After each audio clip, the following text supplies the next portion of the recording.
Hi, I'm Jonathan Leeman. Welcome to this conversation, pastoring in a pandemic. We try to have this conversation daily here at Nine Marks. I try to do it with different pastor friends of mine that I've known over time, brothers who I know are doing good work out there in their congregations and thinking about different challenges that are coming up in this present moment. And today we have with us David Mathis. David is a pastor at Cities Church in Minneapolis, Minnesota. He also works for Desiring God. David, thanks so much for being with us. Jonathan, good to see you, brother. Good to see you too. Something I've been asking guys is what music would they use for entrance music? So if we had music playing right now in the background for you, and you can't say a hymn, everybody keeps saying a hymn. What would your entrance music be? You're an Alabama fan, maybe marching music? Whoa, Alabama, Clemson. Clemson. Clemson. I would be happy what would be your with entrance Tiger music? Rag. So Tiger I'm a Rag, big okay. baseball fan, and I've told my boys, I have twin boys that are almost 10 years old, and I've told them if I had a chance at Walkup music, I would go with Separate Ways by Journey. It just starts out like, and the whole song's not that great, but the first few bars are so good for walking up to the plate. So if it's at bat music, Separate Ways. Separate. Can you tell us what that sounds like? I need a little demonstration. Then the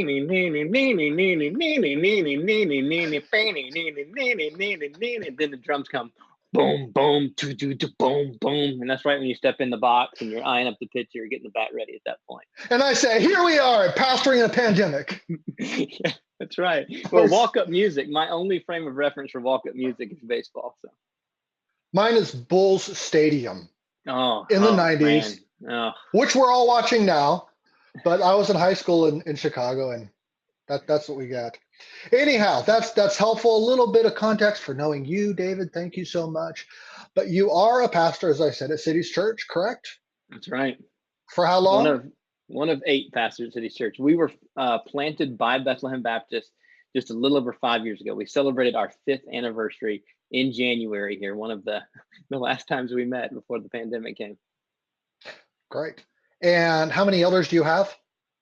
We have 8 currently that are approved by the congregation, and a 9th who's been queued up and was going to be voted on at the April church meeting. Yeah. So we haven't officially voted him in yet, but his labors, he's on staff, and his labors are vital in the day-to-day ministry. So functionally 9. 8, almost 9, functionally 9. How many members is that? Then are you guys overseeing? We have 299 members. Okay, gotcha. Great. Now, one of the things about an elder's job is that they are to go after struggling sheep, weak sheep, wayward sheep, and so forth. And what I've observed about this pandemic moment is it functions in many ways like a microwave. It kind of heats things up, makes it more intense, and stuff comes out. One friend at his church, he's seen a brother or two abandon the faith and so forth. What about for you guys? Has shepherding changed since this pandemic began, or is it pretty much the same? Yeah, for me personally, I haven't seen a lot of that yet as far as people wandering in a more intense way. We've actually seen, I'm really surprised how people have leaned in. And so as so many things are being canceled, attendance for community groups and for life groups and for all church calls and prayer have been better than ever. People's schedules have been cleared. So I think that's been the case with my fellow brother pastors, and not to say that it won't be different going forward. I'm just saying heretofore, up to this point, we've been really encouraged by folks leaning in, that the microwave has had the effect of folks being more available. And maybe it's just the nature of our congregation as a lot of young marrieds with kids, and people's lives and schedules are over busy. And so taking off some of those commitments, cancellation after cancellation, has actually benefited our church life largely. Though I'm not saying that will be the case going forward, and we very well may have some struggles and wanderings like that are ahead. Are you guys as an elder team doing things differently?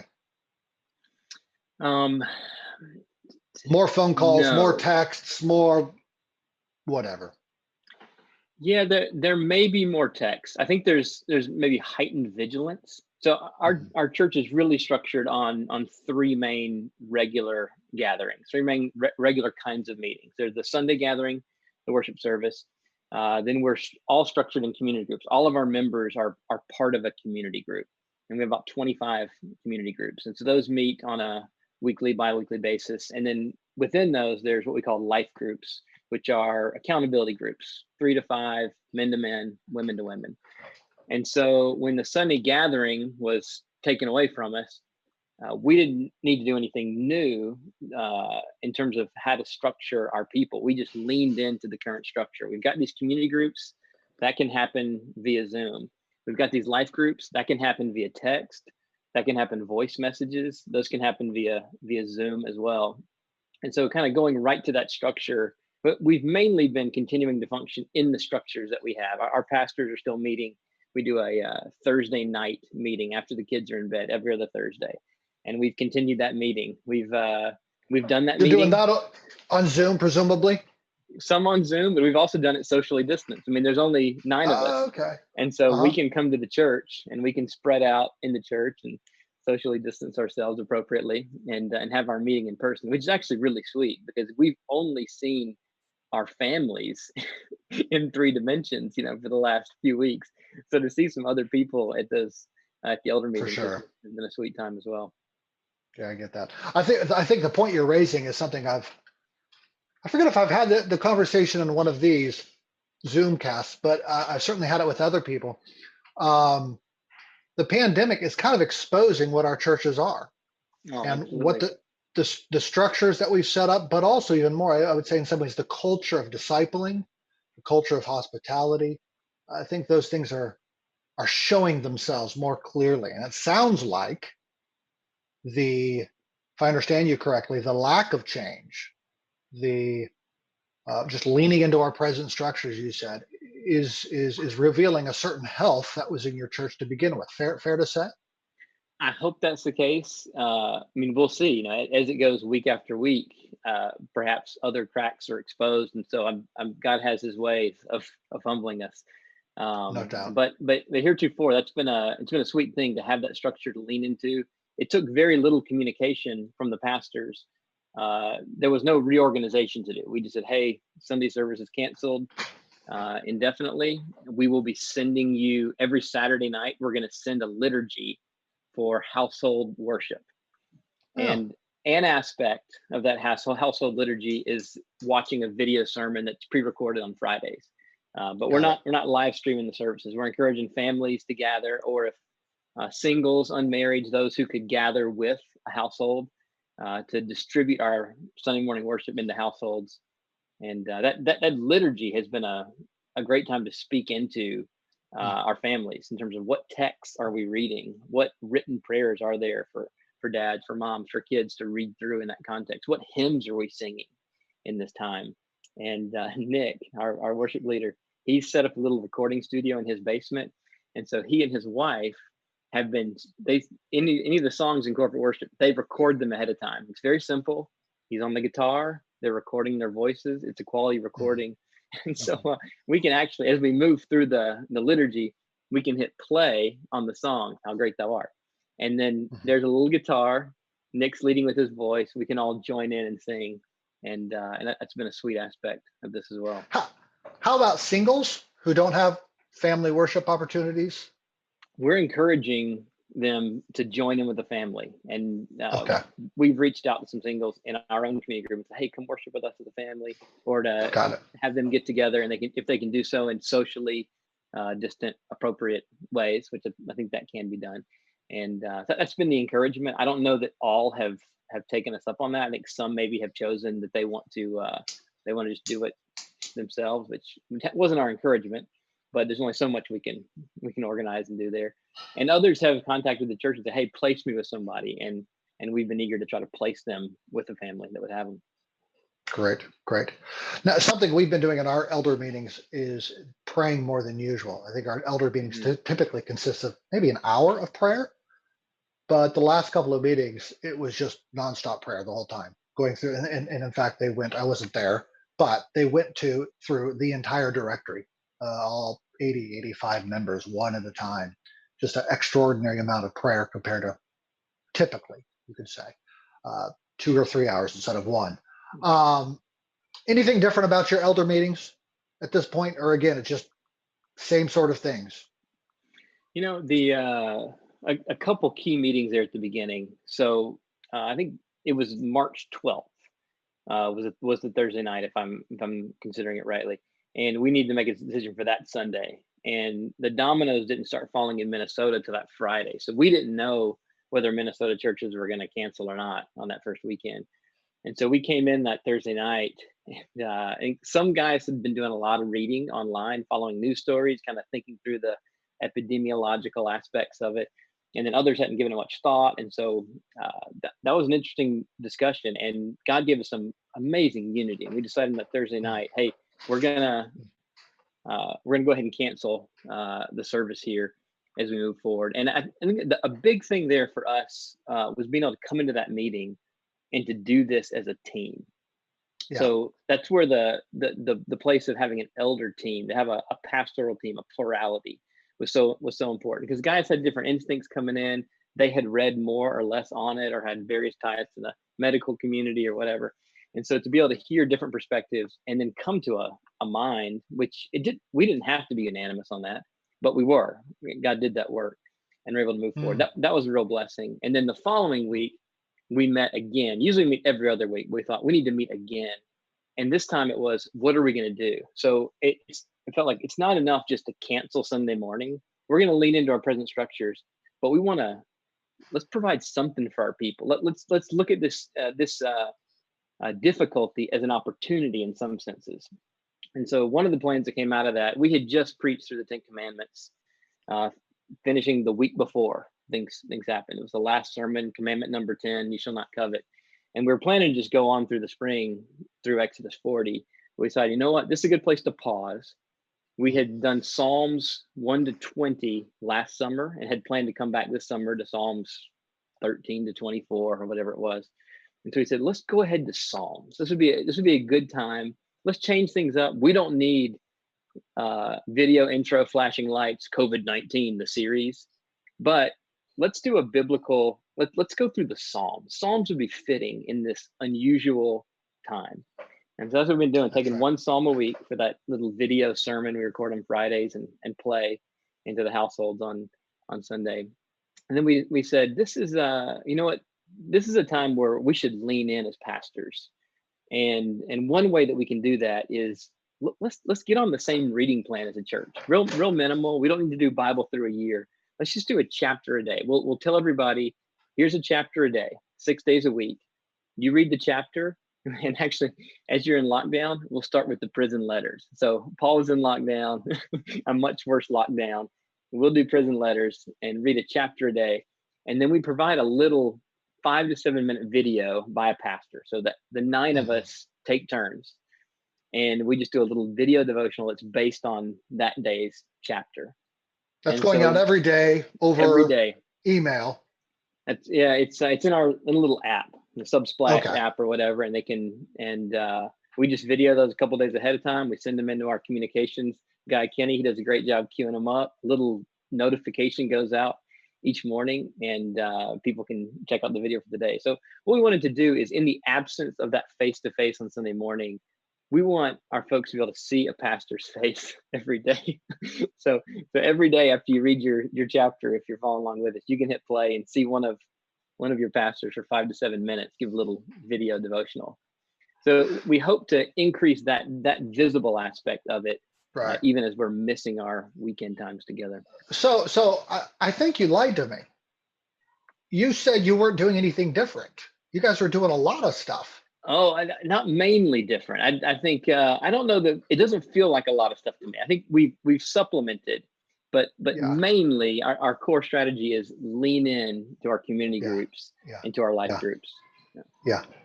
Okay. So every day I'm at home, I'm getting an email from the elders, different elders doing it every day, rotating through the 9, basically, right? Some do more, some do less. Some of us we have different inclinations. Of course, we're all teachers. We think that all pastors should be teachers. So all the guys are doing them, but some of us do them more often. But the beauty, the glory is you guys are working together as a team, moving forward together, shepherding the sheep together. In a later conversation, I'm going to talk with a solo pastor. Some brothers are in situations where they're the only elders. Yeah. Nonetheless, you're not in that situation. We believe from Scripture that a plurality of elders is normative. It's to be aspired to. Fair to say? Yes, at minimum aspired to. Yeah. Right. I guess my point there is if I take a church as a pastor and I'm the only elder in it, I'm not suddenly in a state of sin. Yes, I would agree with it. You got to start what you're given. Start with what you're given, and then I'd want to encourage guys that as boy, from early on, I'd want to have a plan.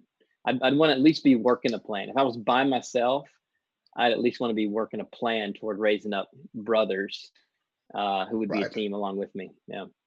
And what that does is it structures a discipleship element into your church, right? It Absolutely. makes It that does. discipleship mandate for me to be looking out for other men, raising them up, encouraging them towards caring for the sheep as a whole, as an aspect of maturity into the very structures of our church. The Word of Yeah, God gives us that.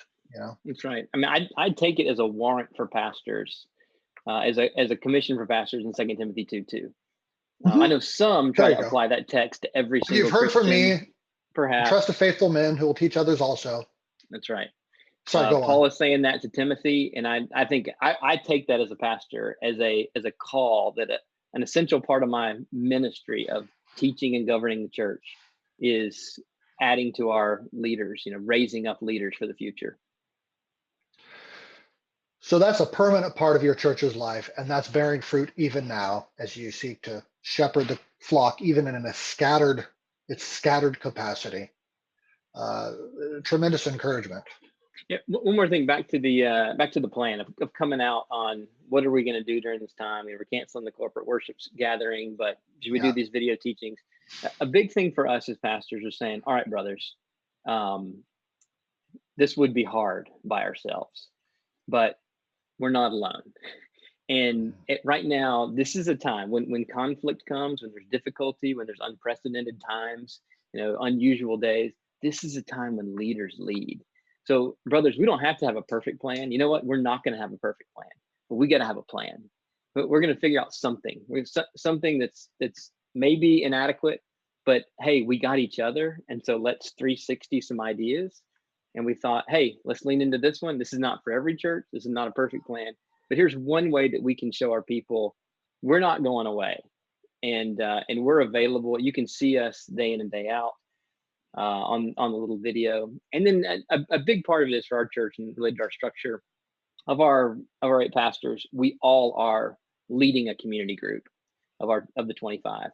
And then the other groups that aren't led by pastors have a leader that's immediately connected to a pastor. And we begin every one of our pastors' meetings on those Thursday nights with the chart. After our devotional and opening prayer, we review the chart. And so you see, every pastor sees, who your assignment is. How's everybody doing? Have you checked in with him in the last few weeks?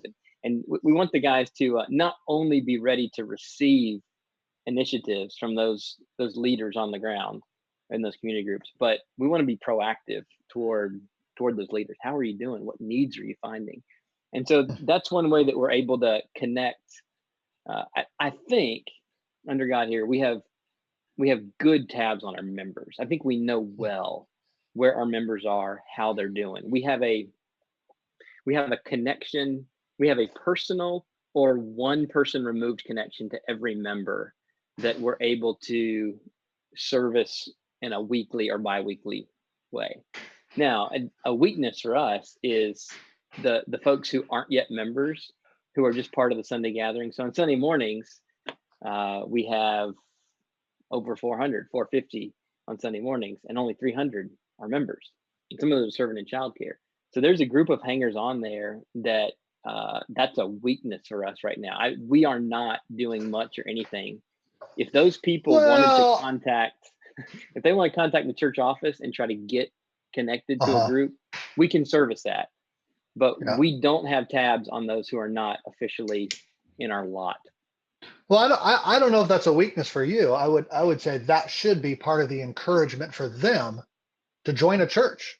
That's Look, right. I know who I'm responsible for. I know who I'm accountable for. It's not all the Christians in Minneapolis or all the Christians in Bowie, Maryland, or wherever. It's the people who've joined the church. So I think the message to the average Christian that's out there: join a church so that the elders know who you are and the body knows who you are, and we can, And going love and forward, encourage we you. add it to our list, add it to our list of offerings of a member to say, when the next pandemic comes, we got your back.